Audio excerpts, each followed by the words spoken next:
اس کی بات پر ان کی آنکھوں میں ایک چمک ابھری اور زہرا کو گلے لگا لیا۔ وہ زہرا کے چہرے کو غور سے دیکھ رہی تھی، جیسے اس کے چہرے میں کسی اور کو تلاش کر رہی ہوں۔ ان کی نظروں نے گھبرا کر ادھر ادھر دیکھنے لگی۔ وہ ابھی ان دونوں کو دیکھتے ہوئے ایک سمت کو چل دی۔ یہ مجھے ٹھیک نہیں لگ رہی۔ تمہاری ماں کے نام اعمال میں ان کی زندگی خراب کرنے کا الزام بھی ہے۔ یہ جمال چاچو کی بچپن کی منگ تھی، لیکن انہوں نے تمہاری ماں سے شادی کر لی۔ ہاضم خان تلخی سے بولا۔ چاچو کی شادی کا سن کر تو وہ بس خاموش ہو گئی تھی، لیکن ان کی موت کا سن کر نیم پاگل سی ہو گئی۔ میری ماں کی تمہیں ناپسند کرنے کی وجوہات میں سے ایک سب سے بڑی وجہ ہے وہ ساتھ چلتے چلتے رک گیا تھا۔ وہ بھی رک کر اسے دیکھنے لگی۔ میں آج تمہیں ایک بات بتا دیتا ہوں، میں اپنی ماں کی بہت عزت کرتا ہوں۔ انہیں کبھی ڈیگریڈ کرنے کی کوشش نہیں کرنا، اور ہاں، میں دینا سے شادی ضرور کروں گا۔ تمہیں جب یہ آزادی چاہیے ہوئی بتا دینا، میں تمہیں چھوڑ دوں گا۔ اپنی بات کہہ کر وہ آگے بڑھ گیا۔ ذرا جمیل کا سکون لٹ گیا تھا اور اس نے سوچ لیا تھا کہ وہ اس شخص کی زندگی میں شامل ہونے کی کوشش نہیں کرے گی۔ اگر وہ اس کا ہوا تو لوٹ کر اس کے پاس ضرور آئے گا۔ وہ مرے قدموں سے چلتی نیچے آئی تو سامنے ہی سب لوگ ہنستے بولتے نظر آ رہے تھے۔ ہاضم اسے دیکھ کر دینا کی طرف متوجہ ہو گیا۔ زہرا کو دیکھ کر سیما پھپھو اس کی طرف چلی آئیں اور زہرا کا ہاتھ تھام کر اپنے ساتھ بٹھایا۔ یاور بیٹا، اس سے ملو، یہ ہے تمہارے جمال ماموں کی بیٹی اور ہاضم کی وائف زہرا جمال۔ یاور کی آنکھیں زہرا پر ٹک سی گئیں۔ وہ یکٹک اسے دیکھنے لگا۔ اسے اپنی آنکھوں پر یقین نہیں آ رہا تھا۔ جو پچھلے 2 ماہ سے جسے ڈھونڈ رہا تھا وہ اس کے گھر پہ موجود تھی، اور وہ اسلام آباد میں اس کے پیچھے مارا مارا پھر رہا تھا۔ اس کا تعارف سن کر وہ اپنی جگہ پر سن رہ گیا۔ اس نے گردن موڑ کر ہاضم کی طرف دیکھا۔ اسے اپنے کانوں پر یقین نہیں آ رہا تھا۔ جس نے پچھلے 3 سال میں کسی کو جس کی طرف نظر اٹھانے کی اجازت نہیں دی تھی، وہ آج کسی کی بیوی کے روپ میں اس کے سامنے موجود تھی، جبکہ زہرا جمال بھی اسے پہچان چکی تھی۔ زہرا نے اس کی نظروں کے ارتکاز کو توڑنے کے لیے سلام کرنے میں پہل کی۔ وعلیکم السلام کہہ کر وہ اپنے دادا کی طرف مڑ گیا، جبکہ سیما پھپھو نے بیٹے کے چہرے سے بہت کچھ اخذ کر لیا تھا۔ انہوں نے مڑ کر زہرا کو دیکھا، جو یاور کو دیکھنے سے اعتراض برت رہی تھی، جبکہ یاور کے اندر تو ایک طوفان برپا تھا۔ زہرا جمال اس کی پہلی نظر کی محبت تھی۔ وہ ہاضم سے ایکسکیوز کرتا وہاں اٹھ کر اپنے کمرے میں آ گیا۔ فریش ہو کر وہ آئینے کے آگے کھڑا ہوا تو اسے اپنے دائیں گال پر کچھ دیکھنے لگا، جہاں کوئی نشان نظر نہیں آ رہا تھا، لیکن وہ لمس آج بھی اسے محسوس ہوتا تھا۔ وہ یونیورسٹی میں زہرا جمال کا سینئر تھا۔ ہمیشہ کی طرح اپنے جونیئرز کو بیوقوف بنانے میں وہ لوگ آگے آگے ہوتے۔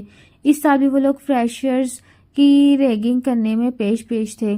یاور اور اس کے دوستوں میں شرط لگی تھی کہ آج یونی کے گیٹ میں داخل ہونے والی پہلی لڑکی کا اس نے ہاتھ پکڑ کر پرپوز کرنا ہے۔ جو ہی ایک لڑکی ان سب کو آتی دکھائی دی تو انہوں نے یاور کو جانے کو کہا۔ سگریٹ کا آخری کش لے کر سگریٹ ایک سائڈ پہ پھینکتے ہوئے وہ سب کو انگوٹھے سے اوکے کا سائن بناتے ہوئے آگے بڑھا۔ لڑکی کے پاس پہنچ کر اس نے نظر اوپر اٹھائی تو پلٹنا ہی بھول گیا۔ بڑی سی چادر رکھے سینے کے ساتھ کتابیں لگائے وہ ڈری سہمی سی لڑکی اسے اپنا آسان ہدف لگی۔ اس نے اپنے کوٹ کے اندرونی پاکٹ میں رکھی گلاب کی آدھ کھلی کلی نکال کر اس لڑکی کے سامنے کی۔ لڑکی نے غصیلی نظروں سے اسے دیکھا اور جانے کے لیے قدم بڑھائے۔ تبھی یاور ہمایوں نے اس کا ہاتھ تھام لیا۔ وہ ایک جھٹکے سے مڑی اور 5 کی 5 انگلیاں یاور ہمایوں کے گال پر اپنے چھاپ دکھا دیے۔ ہنس کر اس کا حوصلہ بڑھاتے اس کے دوستوں کی ہنسی تھم گئی۔ وہ لوگ اپنی جگہ پر کھڑے ہو گئے اور یاور ہمایوں اپنے گال پر ہاتھ رکھے اس لڑکی کو جاتے دیکھ رہا تھا۔ اس کے دوست جلدی سے اس کی طرف بڑھے اور اس کے چہرے پر مسکراہٹ دیکھ کر وہ حیران ہوئے اور پھر کھلکھلا کر ہنس دیے۔ یاور ہمایوں کو لگتا ہے اس پتھر دل میں سوراخ ہو گیا۔